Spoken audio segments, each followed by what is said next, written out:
सहनाववतु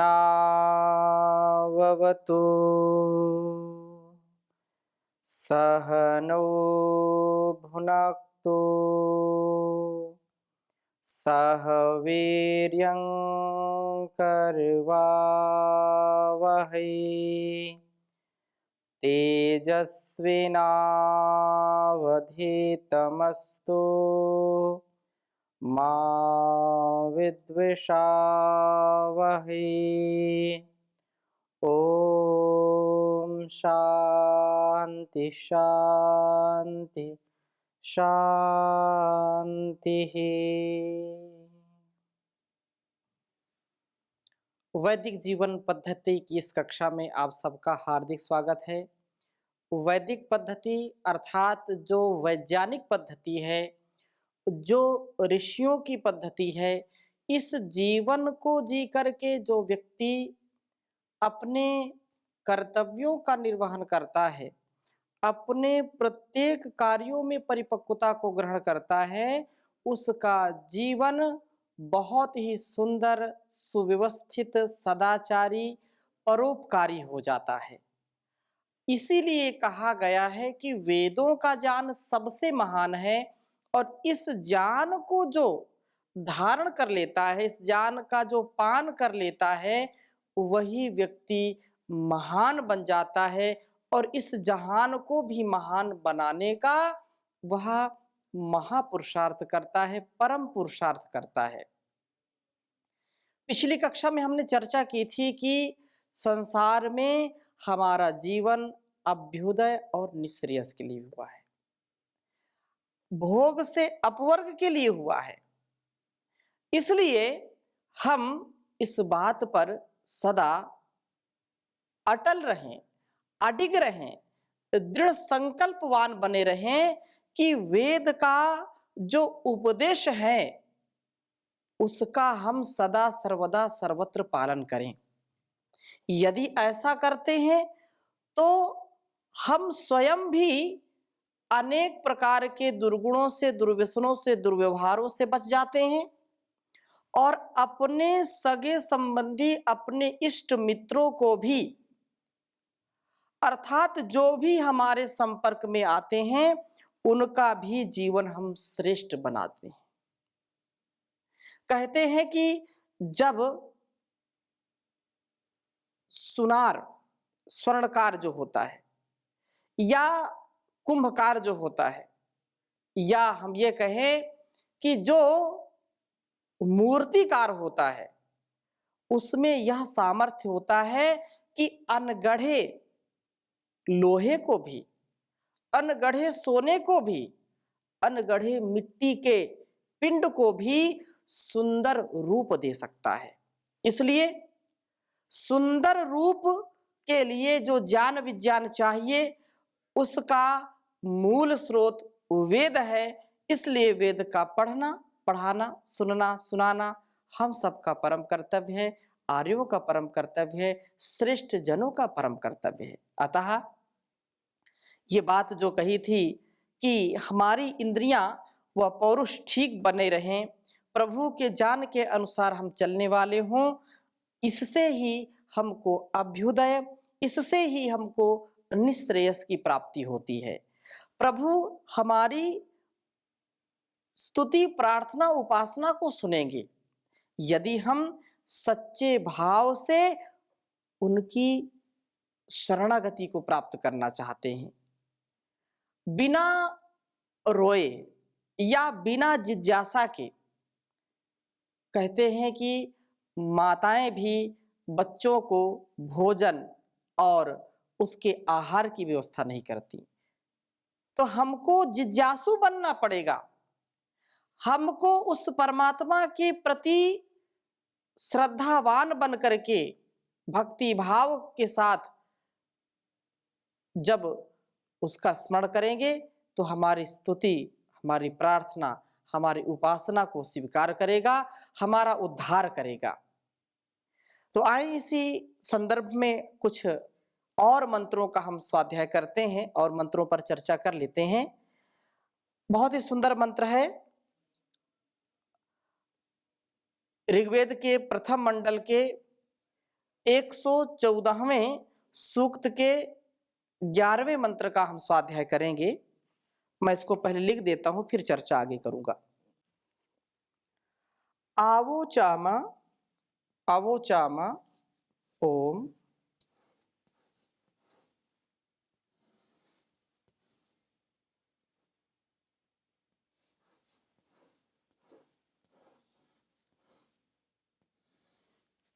ओम अवोचामा नमो अस्मा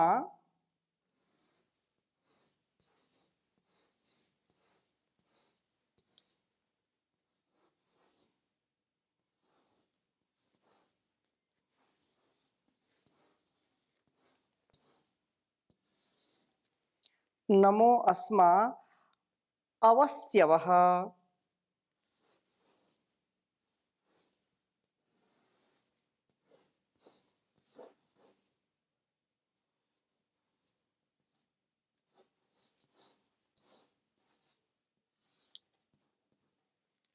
अवस्त्यवः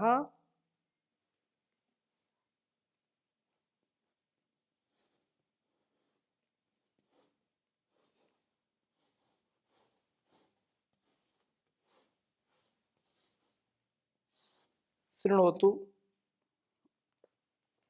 no हवं रुद्रो मरुत्वा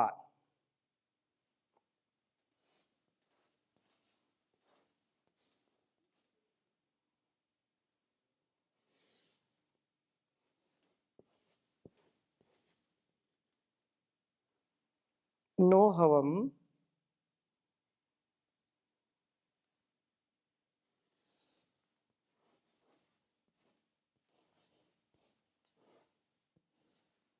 no हवं रुद्रो मरुत्वान्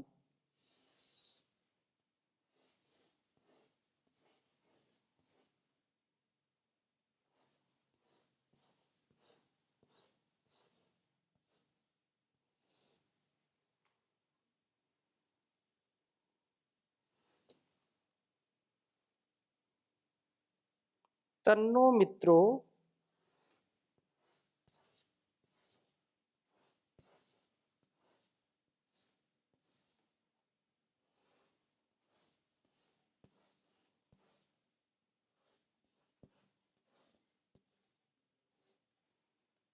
तन्नो मित्रो वरुणो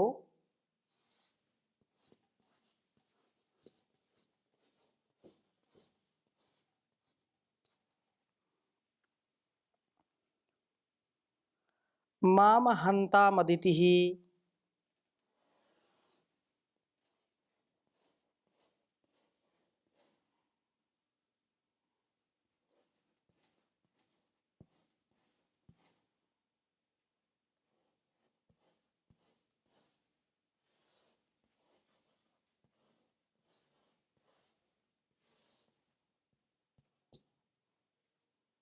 सिन्धुः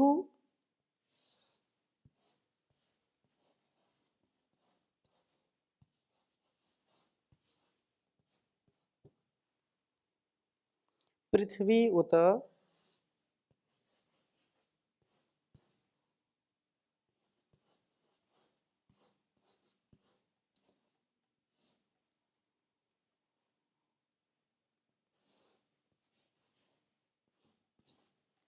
पृथ्वी उत द्यौः।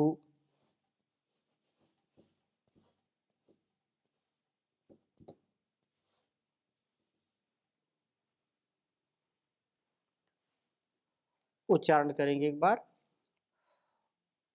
ओम अवोचाम नमो अस्मा अवस्त्यवः शृणोतु नो हवं रुद्रो मरुत्वान् तन्नो मित्रो वरुणो माम हन्तामदितिः सिन्धुः पृथ्वी उत द्यौः। ओम अवोचाम नमो अस्मा अवस्त्यवः शृणोतु नो हवं रुद्रो मरुत्वान् तन्नो मित्रो वरुणो माम हन्तामदितिः सिन्धु पृथ्वी उत द्यौः। ओम अवोचाम नमो अस्मा अवस्यवः शृणोतु नो हवं रुद्रो मरुत्वान् तन्नो मित्रो वरुणो मामहन्तामदितिः सिंधुः पृथ्वी उताद्यौः। इस पर चर्चा करेंगे। मंत्र में बहुत सुंदर बात कही है,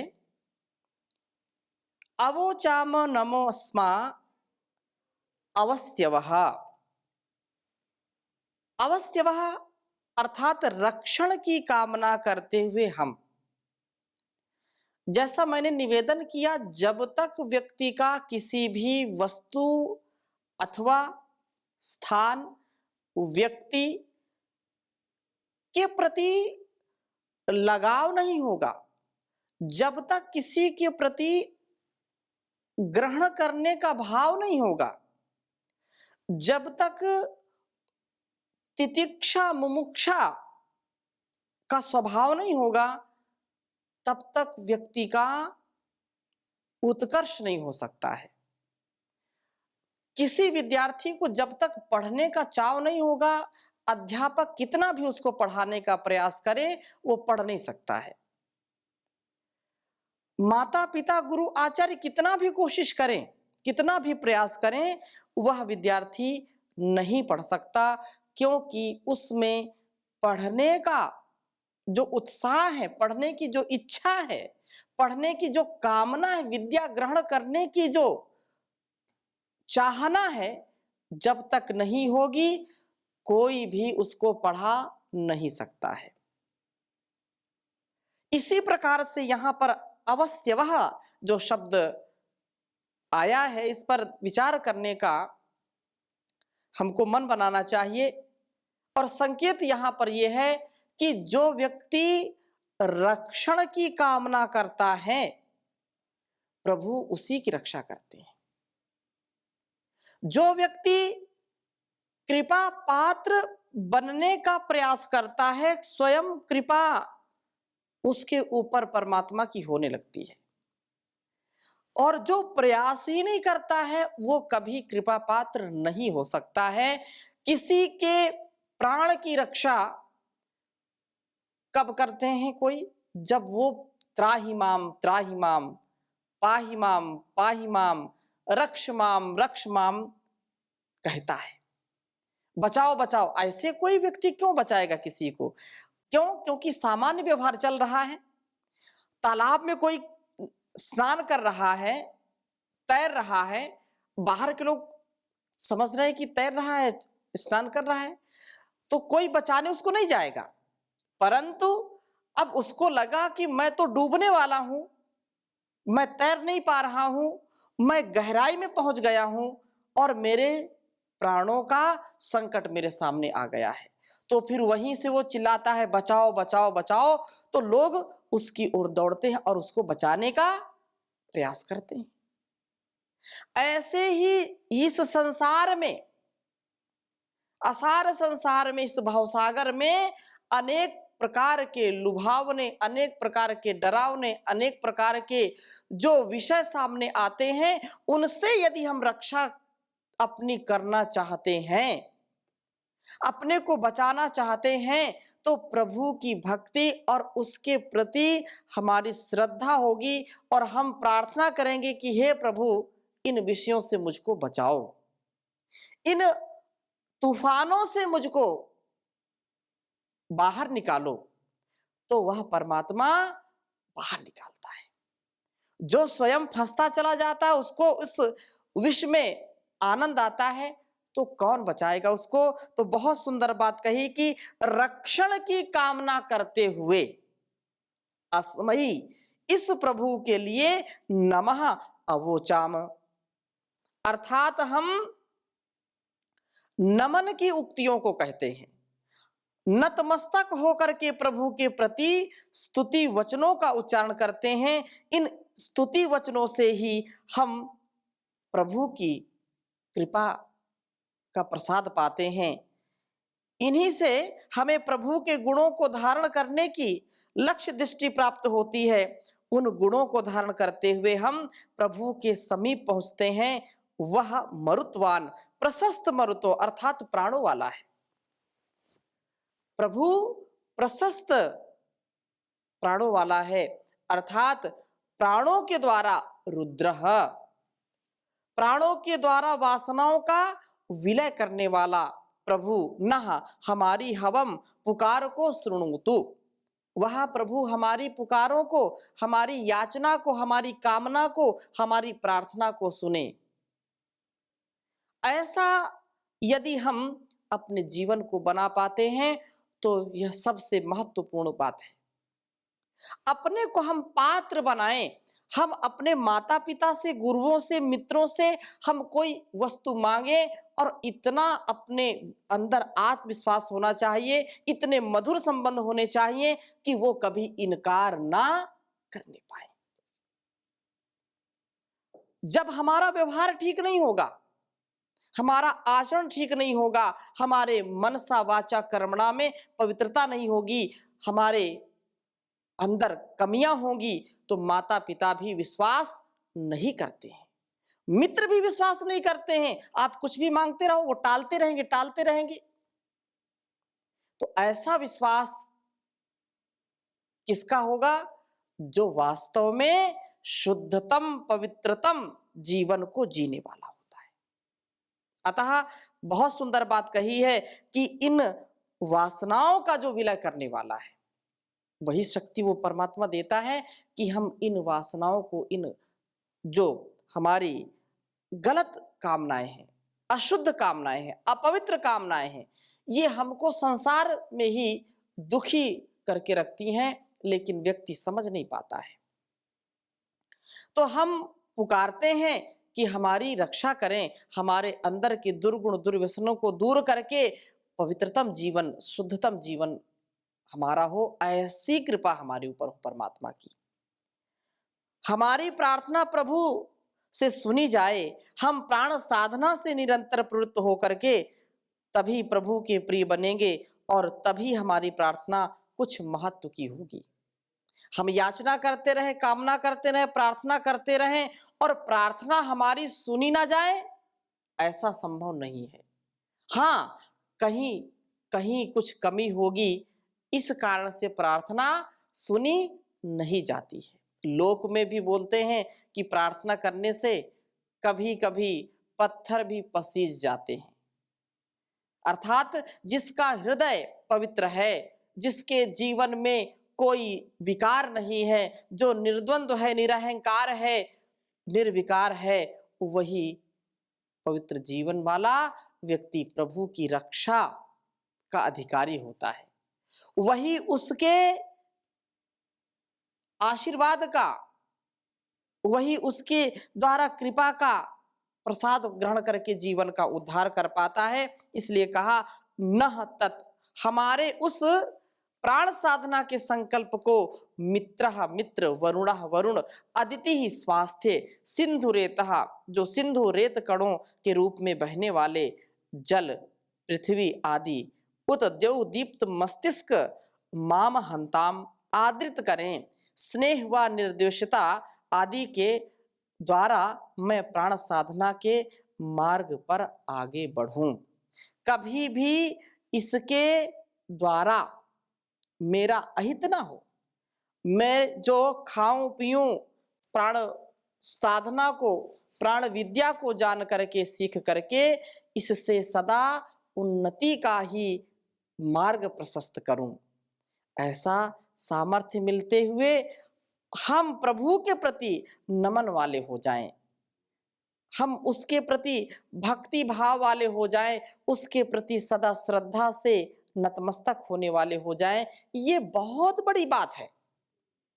ये अत्यंत महत्वपूर्ण बिंदु है कि जो नतमस्तक होता है, अब लोग अलग अलग विषयों में अलग अलग अर्थ लगाते हैं, परंतु उसी व्यक्ति का हृदय से लोग सम्मान करते हैं जिसके जीवन में नम्रता है, जो झुकना जानता है, जो बाधाओं में रुकना नहीं जानता है, जो द्वंद्वों में, दुख में, अनेक प्रकार की बाधाओं में अपने को जो फंसाता नहीं है, जो सदा उबारता है और दूसरों के प्रति सदा नतमस्तक रहता है, माता पिता गुरु आचार्य बड़ों के प्रति जो नतमस्तक रहता है, उसका संसार में कोई अहित नहीं कर सकता है। लेकिन जो अकड़ता रहता है, विषयों में जकड़ता रहता है, वो कभी भी सुखी नहीं रह सकता।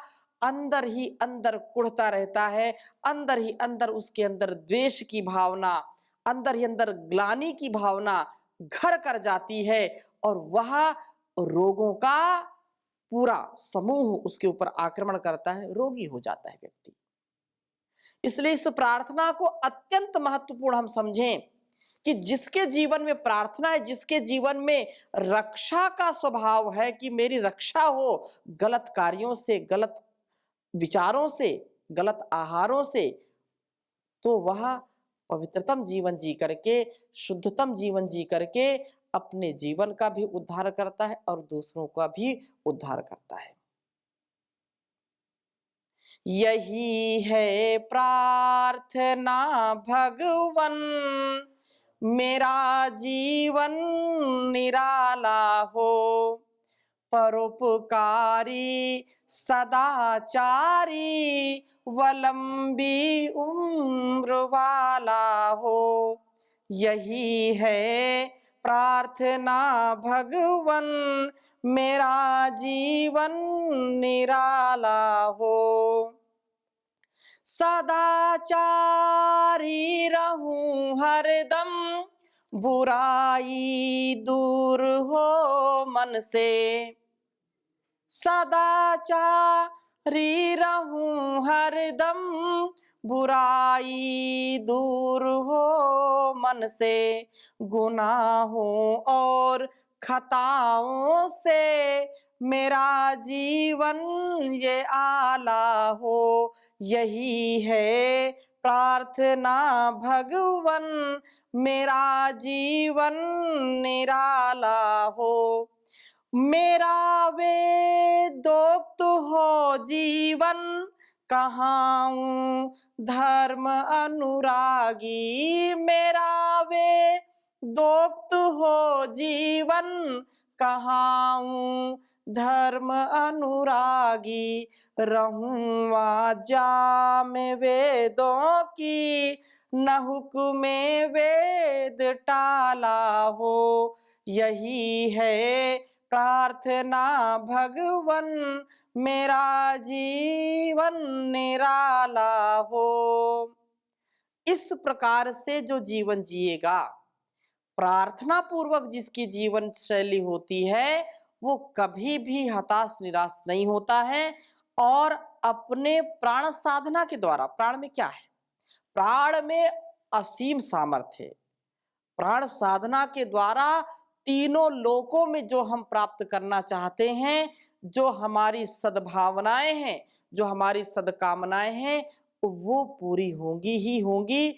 इसलिए कहा है कि जो रुद्र से शांति, पुष्टि व अनातुरता की प्रार्थना से हुआ है और समाप्ति भी उसी रुद्र की रक्षण की कामना से की गई है। इस प्रकार से यह जो सूक्त है हमारा, इस 14वें सूक्त में बहुत सुंदर प्रार्थना की गई है कि एक एक हमारा व्यवहार निर्दोषता को प्राप्त हो और हम रक्षा के लिए सदा तत्पर रहें। एक भी कोई गलत कार्य, एक भी कोई दुर्व्यवहार न मैं किसी के साथ करूं और ना मेरे साथ कोई करे। यह यदि हम कामना करेंगे तो सदा सर्वदा उन्नति को हम प्राप्त होंगे और यह संसार ऐसा ही है, बिना कामना के कोई रह नहीं सकता। तो कामनाएं कैसी हो? सद्भावना से युक्त हो। सद कामना हमारी जब विशेष होगी तो हमारा विशेष जीवन होगा। और मित्र, वरुण, अदिति, सिंधु, पृथ्वी, देव, ये 5 जो महाभूत हैं, ये 5 जो देवता हैं, पंच महादेव हैं, जो ये हमारे लिए कभी भी अकल्याण नहीं करेंगे। ये हमारे लिए सदा कल्याण ही कल्याण करने वाले होंगे, कभी असंतुलित नहीं होंगे, सदा संतुलित जीवन को बनाने वाले होंगे। तो इन्हीं शुभकामनाओं के साथ और प्रार्थनाओं के साथ, क्योंकि कहा है कि अभिवादनशीलस्य नित्यं वृद्धोपसेविना चत्वारि तस्य वर्धन्ते आयु विद्या यशो बलम। आयु विद्या यश और बल अपने आप बढ़ जाता है जो नतमस्तक होना जानता है। हेड हैंड एंड हार्ट, अपना मस्तक भी झुकाएं, अपने हैंड को भी और अपने हार्ट से लगाएं, ये हमारी संस्कृति है। तो आज की कक्षा को यहीं पर विराम देते हैं। शेष चर्चा अगले मंत्र के साथ करेंगे अगली कक्षा में। ओम शांति शांति शांति।